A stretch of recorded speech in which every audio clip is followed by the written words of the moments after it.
IVF ఒక అధునాతన సంతానోత్పత్తి చికిత్స. అనేక దంపతులకు తల్లిదండ్రులు కావాలనే వారి కలను నెరవేర్చుకోవడానికి సహాయపడుతుంది. ఈ రోజే ఓఎస్ఎస్ ఫర్టిలిటీని సందర్శించండి.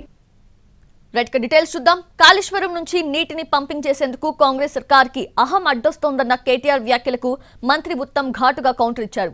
నీటిని విడుదల చేస్తే భారీగా ఆస్తి ప్రాణ నష్టం సంభవిస్తుందన్నారు.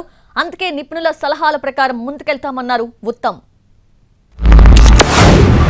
అన్ని విషయాల్లో బీజేపీతో విభేదించే కాంగ్రెస్ ప్రభుత్వం ఎందుకు ఎన్డీఏ రిపోర్ట్, అది ఎన్డీఎస్ఏ రిపోర్ట్ కాదు, ఎన్డీఏ రిపోర్టే బీజేపీ ఆఫీస్లో తయారు చేసిన ఒక చిల్లర రిపోర్ట్ అది.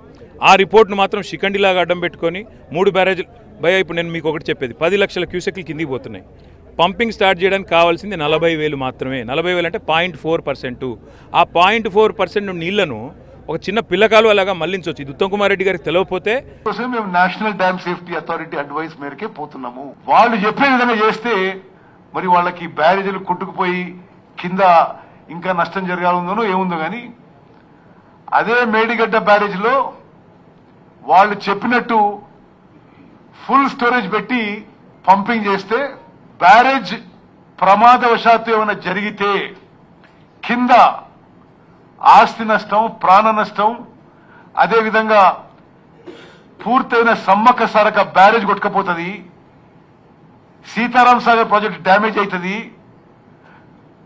దారి పొడవున 44 ఊర్లు పూర్తిగా డ్యామేజ్ అవుతాయి, భద్రాచలం టౌన్ లో పూర్తిగా నీళ్లతో నిండిపోతుంది.